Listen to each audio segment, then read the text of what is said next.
Hello, everyone. It's Monday, March the 14th. We've lost, and I'm sure this is just due to the weekend and surely a lot of the snow and all the stuff that we had. Maybe we didn't get this all updated as well as we should. And on the weekend, there's a bunch of lags. We always know that.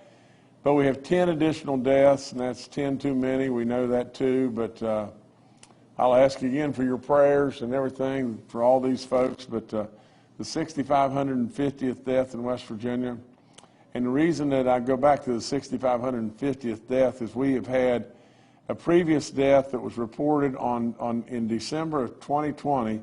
A 47-year-old from Kanawha County was determined not to have COVID, and that basically associated with their death. And so we've taken that one out, and so our start point was 6,549. The 6,550th death is a 58-year-old female from Cabell County. The 6,551st death is an 81-year-old female from Monongalia County. The 5,552nd death is a 61-year-old male from Preston County. The 6,553rd death is an 89-year-old male from Lewis County. The 5,554th death is a 60-year-old male from Cabell County. The 6,555th death is a 78-year-old male from Cabell County. The 6,556th death is an 82-year-old female from Lewis County. The 6,557th death is an 87-year-old female from Lewis County. The 6,558th death is a 79-year-old male from Taylor County. The 6,559th death is a 90-year-old male from Monongalia County. 10 more great West Virginians we've lost. Please keep them in your prayers. Active cases were 1,432. Again, these continue to be the first days under 1,500 since July 23rd, and they just updated me that some of these numbers may not be correct. Are these the numbers, Jordan, that I'm talking about right here? Yes, sir. We'll get you the updated numbers in just a moment. Okay, I'm going to go on then. Then I think General Crane is with us, and maybe he could come up. He's with us via Zoom, but talk about today that I am announcing we have completed the mission with our hospitals. And so, General, if you could come on and talk, we would love to have you. Thank you, Governor. This week, as you stated, we've marked our 2-year anniversary of you activating us to assist and provide support to the state of West Virginia in preparation to respond to the COVID-19 pandemic. This makes this the longest continuous activation of the National Guard in the state's history. At the height of this, we had about 700 service members providing support to the state. And at the same time, over the last 2 years, we've had over 1,000 service members engaged both at home and overseas, providing support to the state of West Virginia for any number of missions, as well as the overseas missions that we continue to do to support the Middle East and other countries across this world. This past week, as you said, we've drawn down our support, ending our support in the hospitals. Really appreciate all that they did to help welcome us into the hospitals and give us an opportunity to see what they've had to do for the last 2 years. And I asked all of our service members to make sure they shared those stories that they learned from those nurses and doctors and administrators in those hospitals, because they've been dealing with this now for 2 years. And so I wanted to make sure that we get that story out, and so people understand what it is that those healthcare providers have been doing for the last 2 years. And I think it's really important that we remember them and know that they are well supported by us and by everybody in the state of West Virginia. It was just real humbling to go through and see what it is that they have been dealing with. And both of us are very service oriented, both the hospital workers and the members of the National Guard. And, it's great to see how we can come together as an organization, both the hospitals and the Guard, because we are so service oriented. and do the great work that needed to be done to help support and save lives in West Virginia. It's really important as we draw this thing down and as our members are coming off of their COVID orders to make sure that they have good employment post the pandemic response. And so we're hosting a job fair for our soldiers and airmen starting tomorrow and the next day to help them navigate the process of coming off of orders, and if they don't have employment to go back to make sure that they have an opportunity. And in some cases, some of them actually say that they may go into the hospitals and want to continue to do some of that work working for those hospitals. So looking forward to providing that opportunity to them as well. And, I just can't thank the governor and the entire pandemic leadership for all of the support that we've received during this COVID response. We continue to work hard to train, to be prepared to respond to whatever may come at us, whether that be here in the state or overseas. And again, thank you, Governor, for the opportunity to speak, and thank you again for all of the support that you've provided.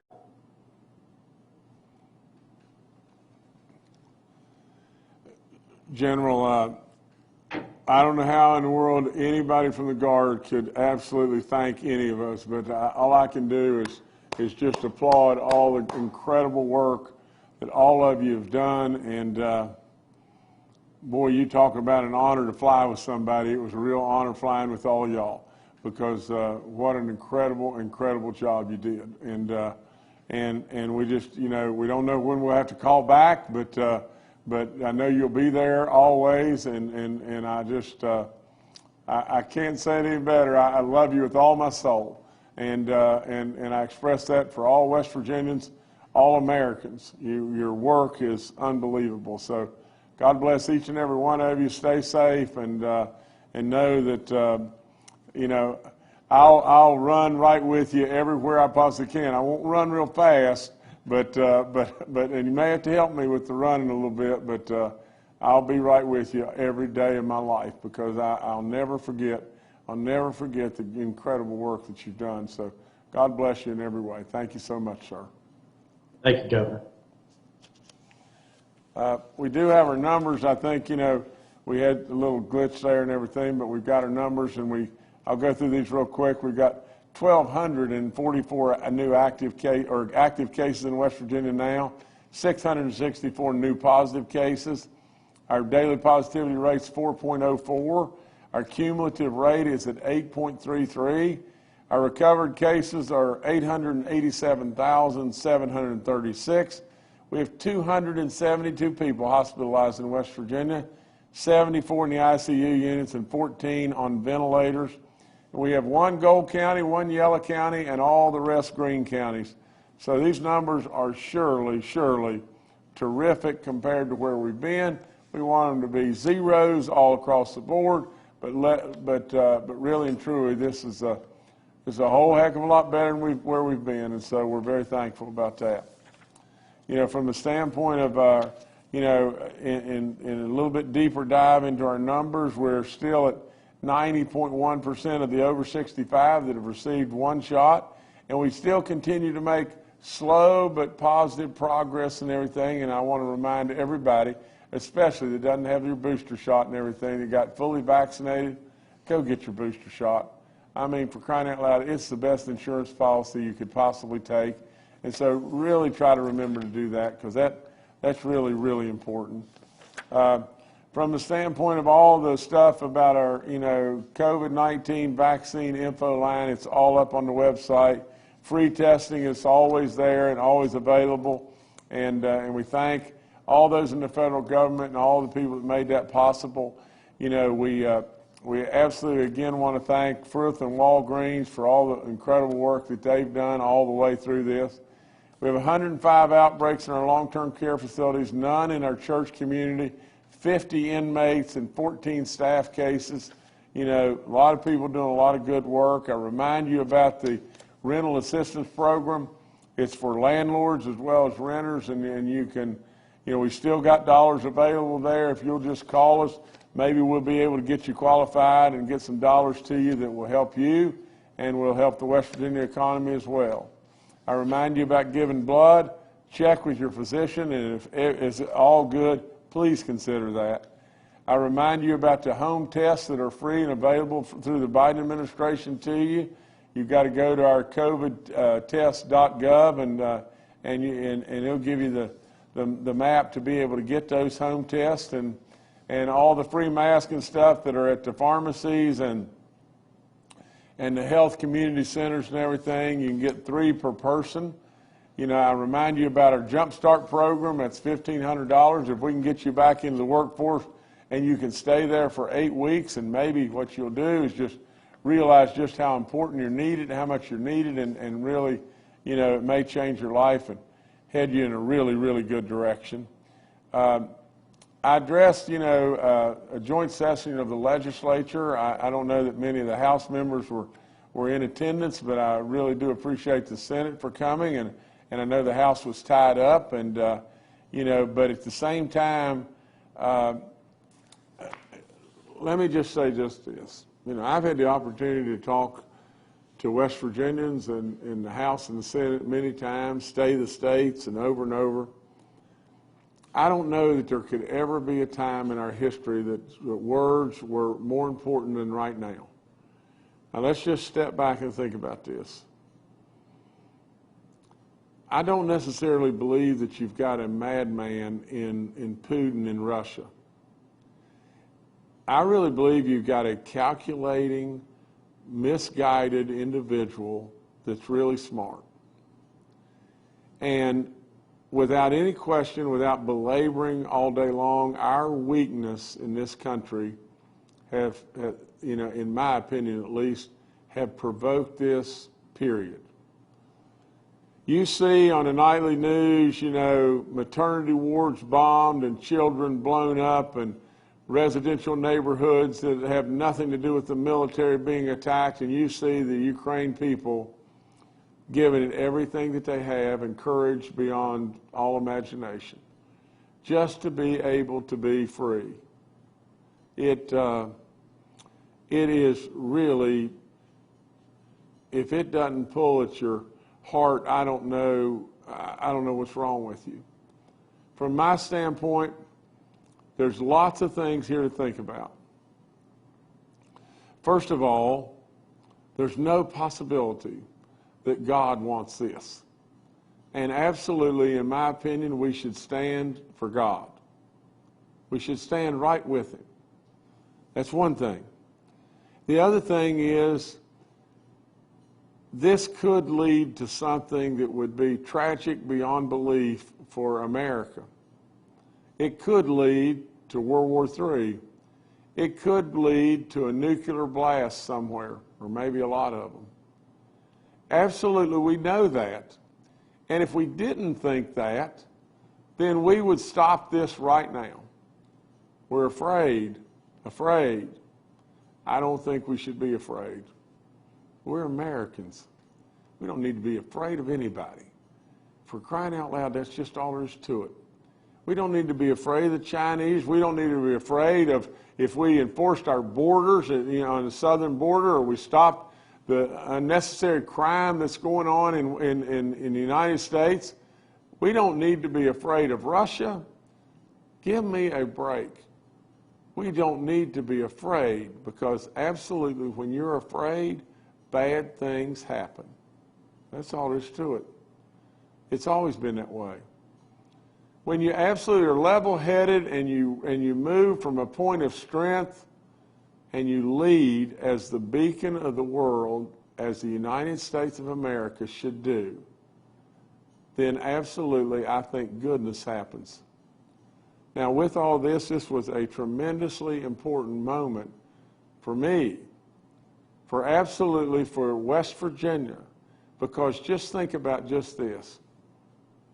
Our coal miners, our gas workers, our oil workers, they get up every morning and they get their dinner buckets and they go get dirty, don't they? Oftentimes, you know, they're doing stuff that is extremely risky. From the standpoint of just the other day, and I forgot this individual's first. I'm sorry, I believe his name was Stephen Hively. Stephen's from McDowell County. It's probably 10 days ago now, we lost Stephen in a coal mine accident. You know, if you just think about it, I don't know all the particulars, but it could very well be that Stephen was working in seam height of 30 inches, maybe 40 inches, all day, not being able to sit up or stand up all day. Now just think about it. Those very people, they powered this nation, period. And those very people, absolutely, like it or not like it, they saved us in our World War II and everything by giving us the coal that was mandatory for us to be able to make steel to absolutely preserve this country. And then over the last few years, and it's going on even today, in the Biden administration, those people got kicked right into you-know-where, over and over and over. The Biden administration has been trying to extinguish them, extinguish their way of life.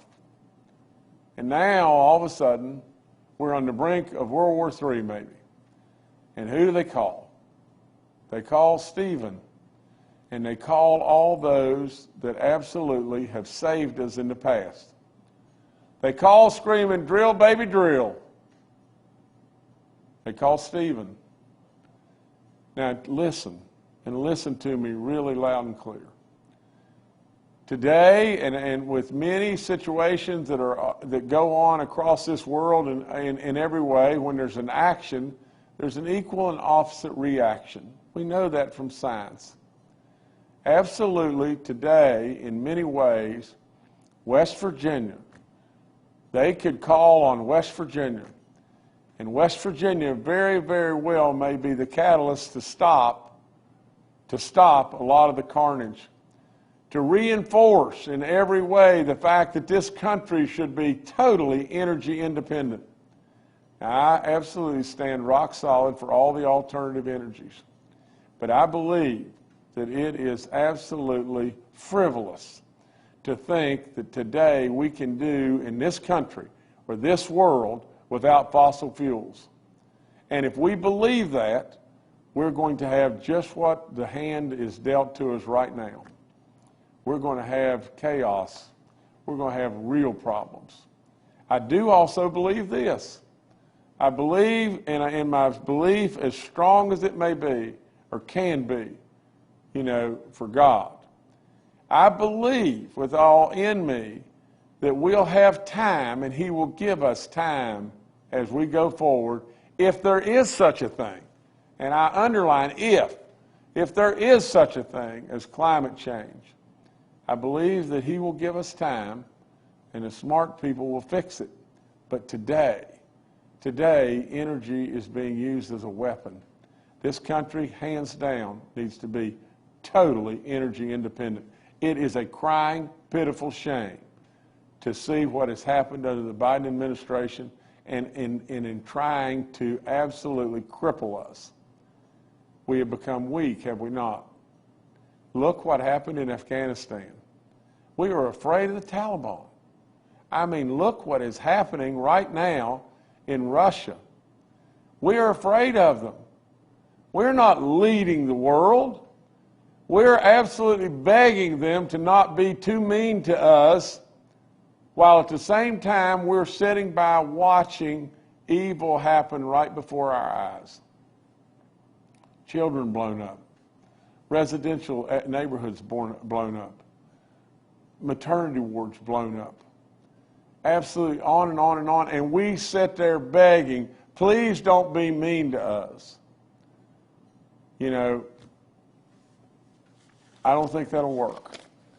West Virginia has a real opportunity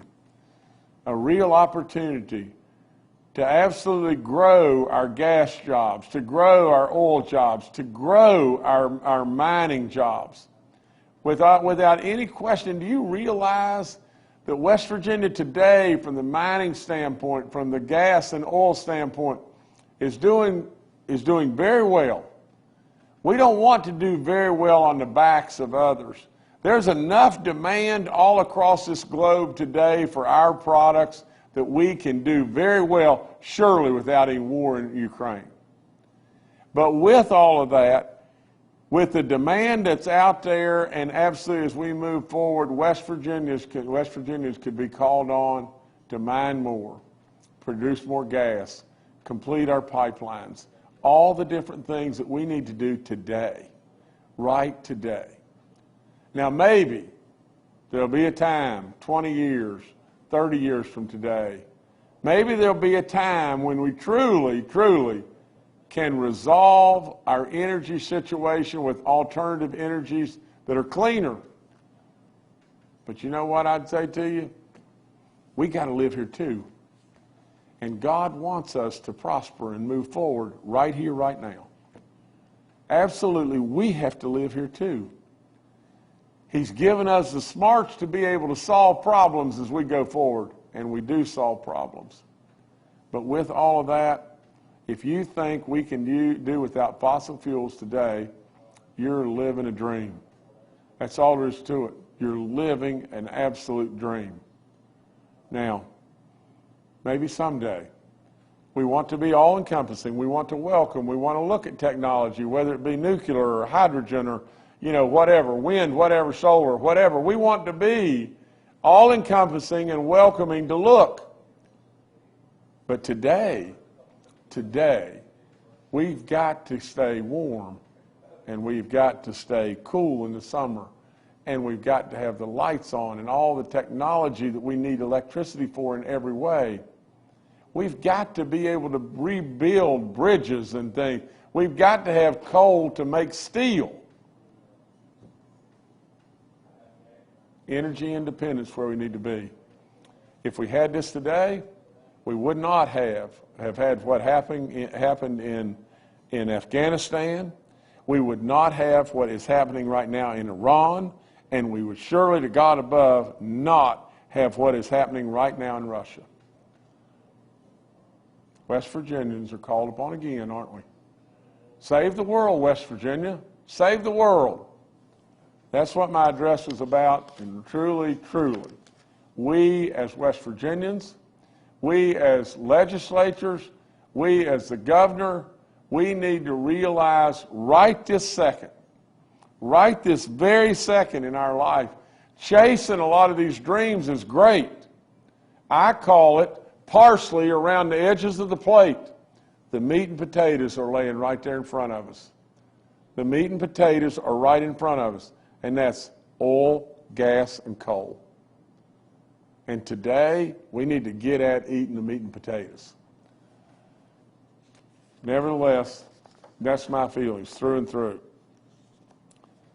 I've got an announcement here. I want to congratulate all those teams that won, that were victorious in the state tournament, and all the teams that were able to play there. It was a great, great, great girls tournament. We're getting ready to have the boys tournament now this week.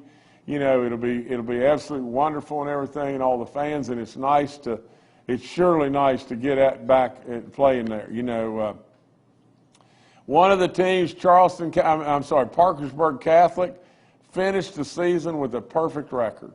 I'm not going to go through all the teams. Just congratulations to all the teams. This hadn't been done in 10 years, and they kept a perfect season. It's tough to do. It's incredibly, incredibly tough to do. So with all that being said, I congratulate them. Last time it was done by Westside High School in 2012. And so to all the Lady Crusaders, congratulations, on your big wins and your season, and your coaches as well. Another thing that I wanted to do, and I got so wound up in my delivery of the, in my address the other day, that we were doing in the rotunda, I forgot one thing that is critically, critically important. And some way, somehow, I'm very, very hopeful that we can get this done. But what I wanted to do was offer up, and I'm sure we'll have to do it in some level of a special session or whatever like that. But while it's significant money, more than that, it's a significant gesture from the state of West Virginia. it's very, very, very, very small in the magnitude of what they'll need. But I wanted to offer up that some way, somehow, in West Virginia, the West Virginia legislature and the governor all together would go together and give $5 million towards building a wing or building something back when this all settles down, and we hope and pray that that will happen very, very soon. But build a wing back on that maternity ward. Call it a West Virginia wing. You know, I know it won't be all the money in the world, but we can pull that out of surplus and not know we even had it. Absolutely, it will be our gesture to Ukraine and all those people that we've stood right with them. Some way, somehow, all across this great nation in the world needs to stand with Ukraine. That was going to be one of my messages, and I went right back. I guess I got wound up in all the other parts because I truly, truly believe that this is our point in time when America should stand up, and we should stand with America. We should stand with West Virginia. We should stand with God. We should stand with Ukraine. We shouldn't be afraid. But this is what I want to do, and I'll do it. I've offered it up in a letter to the legislature and everything. I want to some way, somehow find $5 million. We'll pull it right out of surplus. We'll hold it and wait for this terrible thing to end, and then we will absolutely make that guarantee. We will do it as soon as we possibly can and make that guarantee to all the people of Ukraine that West Virginia wants to participate in at least one thing, and that is we want to participate in maybe building the wing onto that maternity ward, because I can't imagine anything that was worse seeing than just that. You know, pregnant women and children and everything, and absolutely, you know, just the place blown all to pieces. It was just terrible. So we're going to work on that, and hopefully we can get that done. Again, our session ended on Saturday night. There were 293 bills passed. I don't see how in the world, you know, that we can come over the years. We have changed and passed thousands upon thousands of bills, and how in the world we still have 293 that need to be passed, I don't have any clue. You know, they'll be coming for my consideration. I've signed 34 bills so far without a veto and everything, and I promise I'll carefully look at the 259 that are coming to me, and can't really comment on those bills at this point in time. You know, I'm pleased that all the bills that I sent up, you know, passed, and that, you know, that one was on a tax credit to afford, you know, to spur on housing projects and change our purchasing reform, because I rolled out that thing in the state where, you know, it took 18 days to figure out, you know, how to do anything, or if not 18 months. You know, another bill that I sent up enhanced the penalties that go towards anybody in any capacity that abuses, you know, our special needs students and everything. It's just terrible, and you know, and it's also dealt with you know, the trafficking of deadly drugs across our borders. You know, we sent up a bill to just put the excess dollars over into economic development. Biggest amount ever, $600 million parked over there. And the first time in history that this much money has been appropriated for that level of purchase. And that will just bring more and more and more job opportunity to West Virginia in every way. And also, you know, that we did fund the Veterans Home in Beckley, the Veterans Nursing Home that a lot of people have been talking about for a long time. We finally got that done. And so now, you know, now I go to work on reviewing the bills that have come to me, and I promise you we will give really fair consideration to all those bills. I want to thank all the legislatures for the hard work. I mean, like it or not like it, you know, some of it is just, you know, blustering and everything, and that part I don't like, and some of it is just getting on a soapbox so we can go back and try to get reelected, and I, you know, don't like that as well. But, you know, these people do a lot of good work, and let's give credit where credit's due. They come here away from their families for 60 days. The pay isn't very much at all. Really and truly, we should be very thankful for the fact that they absolutely come and they serve and they give West Virginia all they got.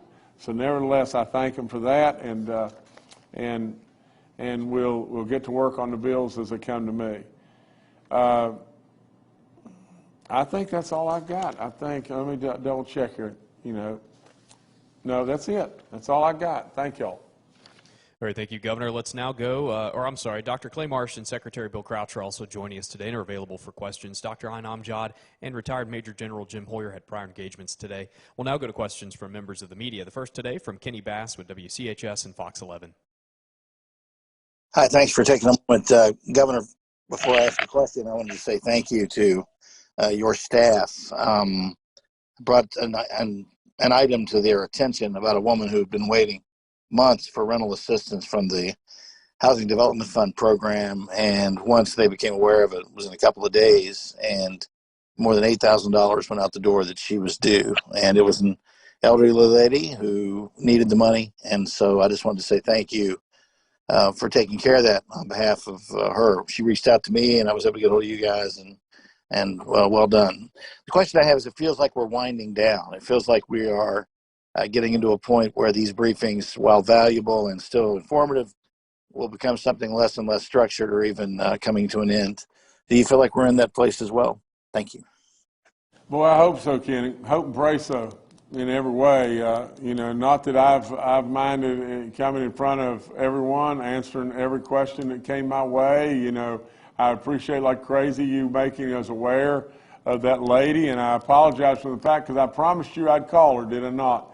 And I haven't gotten that done, and I'll follow up and make sure that I get that done. But we did pass it on to all of our people here, and we took care of the situation. But we can't take care of stuff like that unless we know.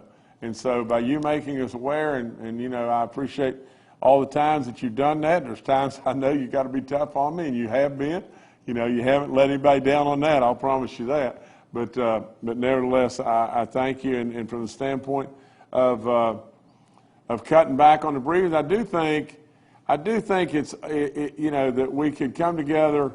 Let's hope and pray that this moves on, and we'll come together, once a week or once every 2 weeks or something like that, and I can address the things that I see going on, and at the same time, the press can ask whatever they want to ask, and we won't do it in a gotcha way. I mean, at least this way, we're doing it more in more of an informative way, and so I do think there's a need that you hear from the governor, and you hear from him, just not every 3 months or 6 months. You hear from him on a regular basis, and so. But Kenny, boy, we've had I don't know how many briefings, but hundreds, and I've been here at every one, and it's if for anybody on the planet wants this to be over, it's me. All right, thank you, Kenny. Next, we'll go to Charles Young with WV News. Hi, this is Charles Young with WV News. Governor, Wednesday will mark 2 years since you declared a state of emergency due to COVID.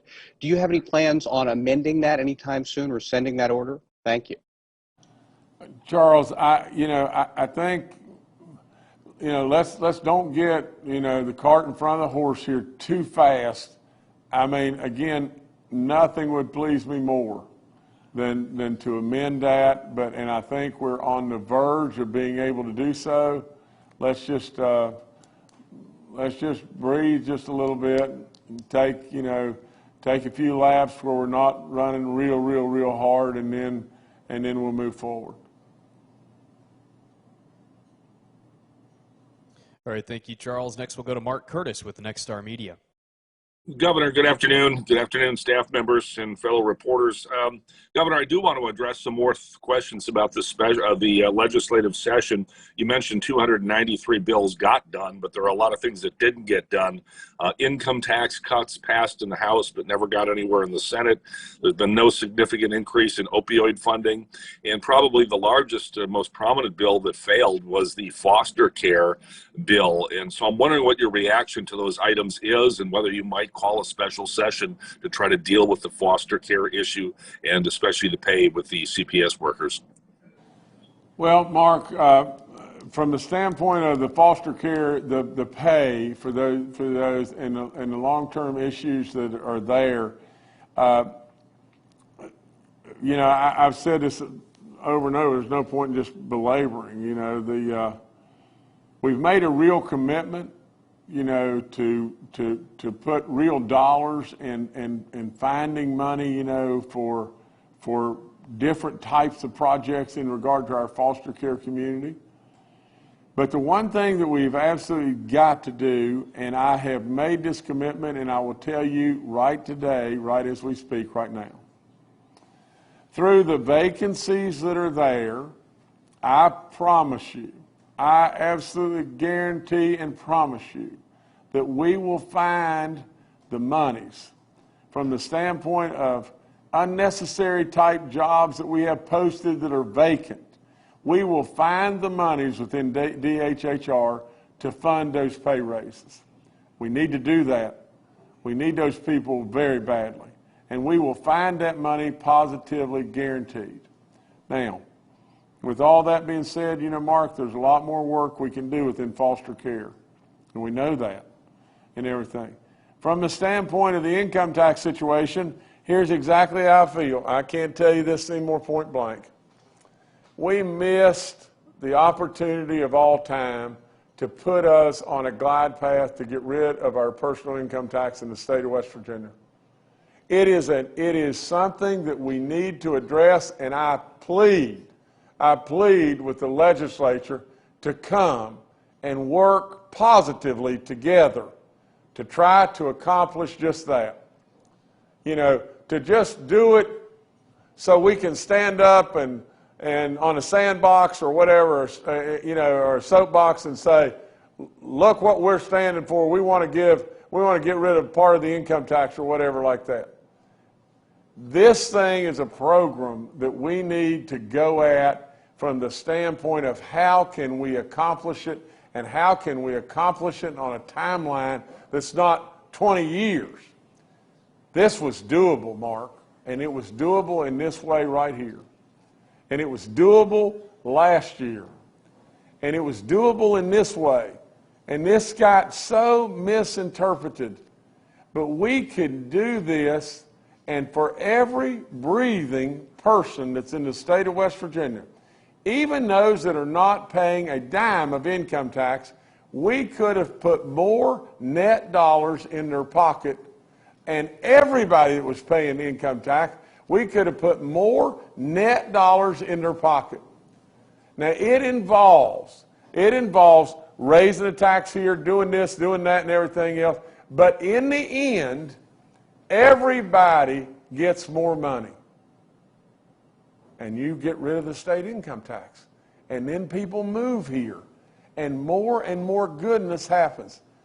But Mark, this is not something that you can just say, well, I want to just do this. This is something that you have got to sit down. And I beg people to come to me and let us sit down and let us go through every aspect of it, and then let us get on a glide path that is near term to get rid of our personal income tax in West Virginia. I beg them to come to me and have a civil, wonderful discussion and find a pathway to do that. You know, there is a real pathway to do that. But absolutely, Mark, you got to give me this. I'm a big thinker. I'm absolutely a big idea guy. Absolutely, I have not taken this state in any direction that we haven't delivered. Mark, you know, I'm a business guy, a big-time business guy. And with all of that, Mark, I would tell you, if we can sit down, there's a pathway here that makes everybody win. We don't want anybody to lose. Everybody can win here. And from the standpoint of the opioid situation, you know, the AG's been working this with our cities and our counties on a settlement, and that'll put a lot more money towards the opioid problem and everything. I've said it over and over and over. It is the very thing that can cannibalize our state, and we've made progress, not enough, but we've made progress. So from the standpoint of review, real quick, I stand in the wings. I welcome in every way, whether it be, Delegate Householder or Chairman Householder, whether it be, Chairman Tarr, all the different people, our President Blair, our Speaker Hanshaw, all the different people, absolutely. I welcome them to come and us work on the income tax situation, and we can solve it. We can solve it, and it would be such a win. It would be an incredible win for West Virginia, an incredible win. And for those from a standpoint, that my bill, the other thing in regard to the drug situation, my bill that I sent up on the opioid, the fentanyl, the fentanyl bill that, that I sent up and everything, and, those that were trafficking fentanyl from out of state and bringing it into West Virginia, primarily from coming across our southern border and everything, to tighten down on that and everything, I'm pleased that we moved in a real positive way there, and we're sure going to make it tougher on those people, that's for sure. All right, thank you, Mark. Next, we'll go to Paul Mullen with WCBC. Good afternoon, Governor. Good afternoon, fellow reporters and members of the panel. Governor, I'd like to address this with Dr. Marsh. I want to talk about long COVID. What kind of studies have been completed? Do we have any mid-range projections on what's going on there? And what do you think is going to be happening with people who have had COVID and have these lingering symptoms? Thank you. Well, Paul, it'd be silly for me to try to compete with Dr. Marsh's knowledge in regard to this. I'm going to let him talk to you about this, but all I would say is nobody had a playbook. Nobody's got a playbook right now either, as to absolutely a guarantee as to what's going to happen. But Dr. Marsh, please.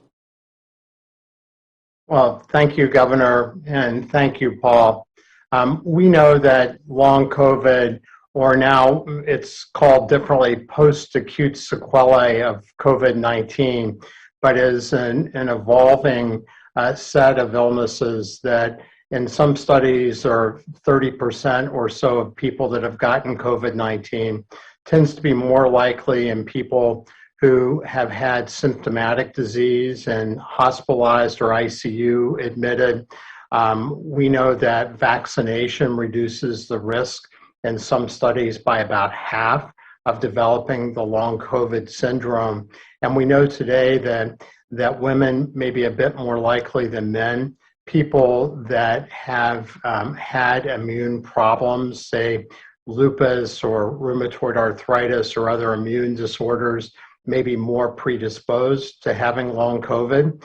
It's felt that long COVID is likely an inflammatory process that our bodies are affected because of the infection with COVID-19, either revving our body's immune system up, and the immune system in the people with long COVID does not return to baseline, or because maybe there are little bits of virus that aren't infectious anymore, but are stuck in maybe small clots in the blood vessels, because we know that COVID can affect the blood vessels.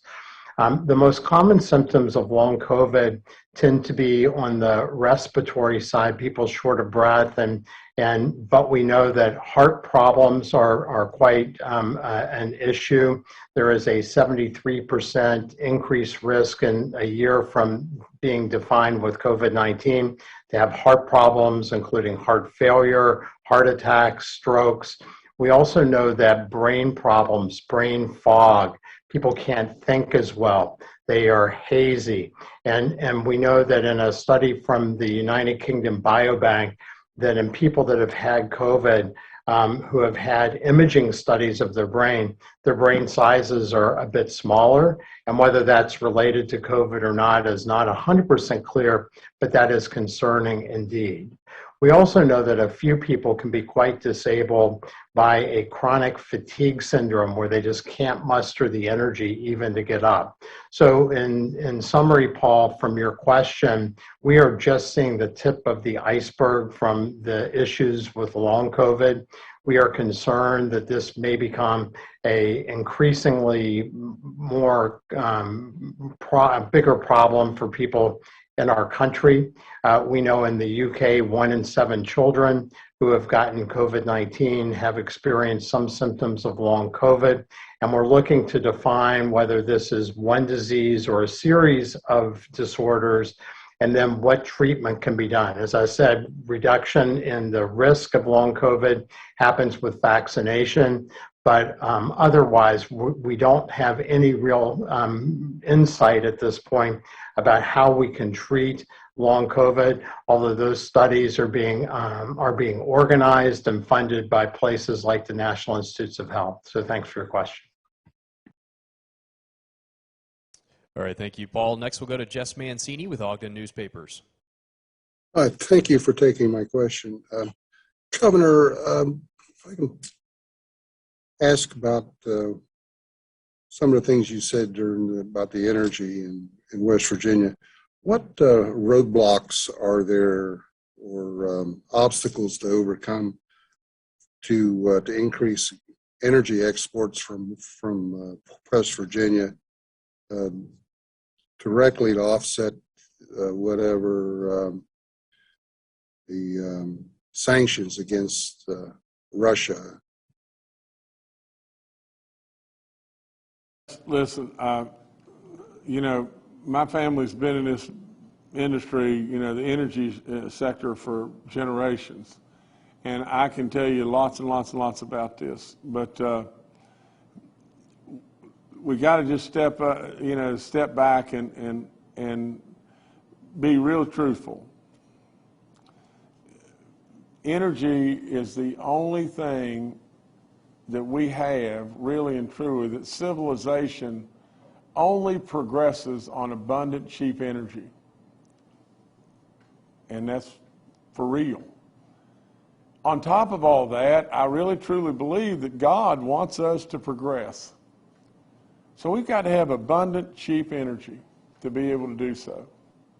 Now, without any question, nobody in the world, because I have spent so much time enjoying the incredible, nature and the incredible, pristine waters and great air and everything that we have in the state of West Virginia. And nobody wants that any more than I.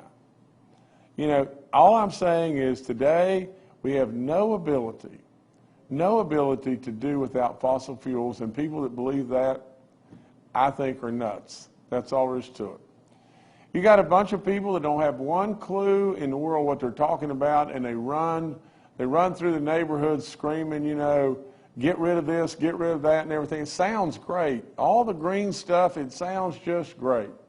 And at the end of the day, when we really get right down to it, we realize, dag, we can't make it just going that way. And not only can we not make it going that way, maybe there's problems with going that way. Today, there is no possibility that we can make it without our fossil fuels.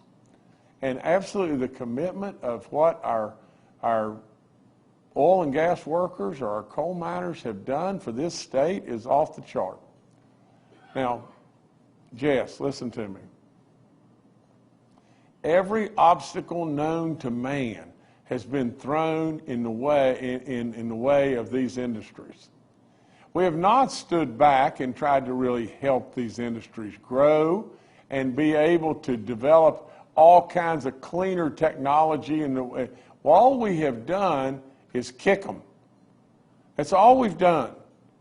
Saying we'll get rid of them. Let's get rid of it. Sounds good, doesn't it?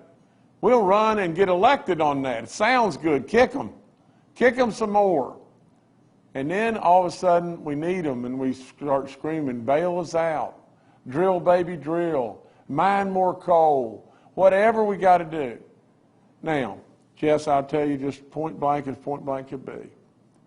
If we got to where we were pulling the rope together, we not only could mine more coal, produce more gas and produce more oil and come up with solutions that would lead us to greener, greener, greener, we could do it pulling the rope together. But we won't do that, will we, Jess? We won't do it. And then all of a sudden it leads to just what we have right now. We are on the brink of World War III. And we absolutely chase a hydrogen hub, or chase the next nuclear deal, or chase the next 8 windmills, and we're on the verge of nuclear war. Just think about those oil depots or whatever like that that have been blown up and all the stuff that's going up in the air. What are we doing? Are we crazy? Are we absolutely crazy to not step back and think of the repercussions of war? Are we not smart enough to realize that when maternity wards and children are blown all to pieces, we're not doing the right stuff? And we're taking away freedom from a nation of millions and millions of people that are walking as refugees into Poland or wherever it may be. Now, Paul, this nation doesn't have anything to be afraid of. Absolutely, our energy sectors in the state of West Virginia, we should be so proud of them, it's unbelievable. We shouldn't absolutely be the frogs that aren't proud of their own pond. With all that, we should be diversified and move forward in every way as I've tried to take this state down that path. But Jess, please listen to me. Please understand. We have the greatest coal miners, the greatest gas workers, the greatest oil workers, the greatest thinkers on energy that it could ever be in West Virginia. And you know what? Like it or not like it, we hold the cards to maybe solving the world's problems. And not only do we hold the cards to solve it, but those cards could be the economic impact of West Virginia like you can't fathom. You can't fathom the economic impact that could be for the state of West Virginia. At one time, I think in the state of West Virginia, we mined 100, and I could be wrong about this, but I think it was 180 million tons of coal in the year. I believe that year was 1997. I don't know that for positive, but I think that's what it was. With all that stuff, Jess, right now, a month ago, 2 months ago, the state of West Virginia being beat down again and everything, the state of West Virginia was mining 68 million tons on an annual basis, 68 million tons or less of thermal coal, and 58 million tons or less of thermal coal, and probably about 16 million tons of metallurgical coal. At one time, that total was 180 million tons. We're called upon again right now. And the pricing is off the chart. Off the chart. Absolutely, people could make incredible wages. Companies could go good. Severance tax could go great. All that could be done in a very, very, very prudent and responsible way. Someday, like it or not like it, but someday we probably won't need the eastern coal fields. We'll have to find technology that will give us alternative energy sources to make electricity. And I think we'll find that someday. And someday, just someday, we may very well find a way to make steel and not have to have coal. But today is not that someday. And so, from that standpoint, Jess, there is so many different things. Good gracious, there's no point in me pointing out the little stuff. The bottom line is we've tried to destroy these industries. We've tried to destroy them, take advantage of them, take them for granted, and then all of a sudden, oh no, we got a problem. And so we call on them. This is like Ghostbusters 9. You know, who do you call and everything? Well, I can tell you that this is an economic opportunity beyond belief for West Virginia, and it is an absolute opportunity for West Virginia to step forward and again, help protect this nation and save the world. again, you know, and so Jess, it would be silly for me to try to tell you all the particulars, but this can be done.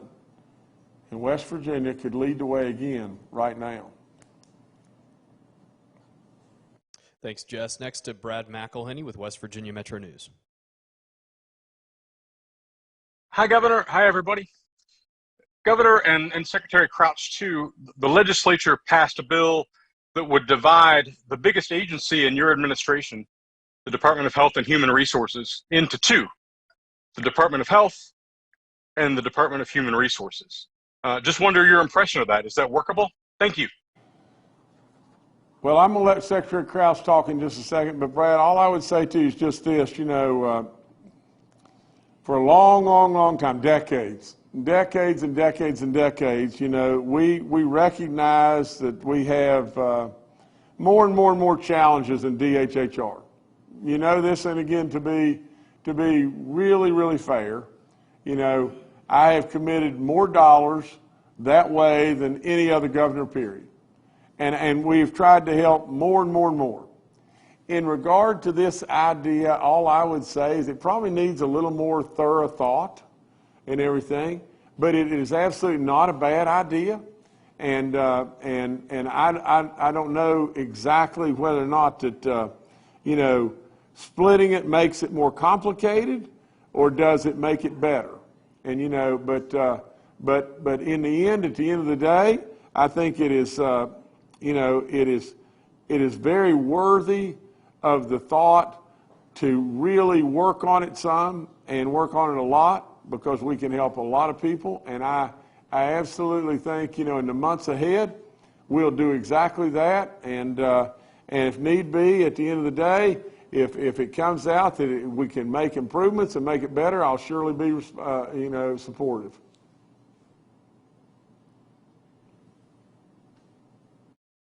All right, well, thank you, Brad. Governor, I'll turn it back to you to close out. Okay. I didn't make myself notes today. I should have, but you know, I know Mark, you know, asked some questions in regard to the income tax, and you know, I've surely tried to cover that, and the opioid and the fentanyl stuff, and foster care, you know, workers especially, that we need to get.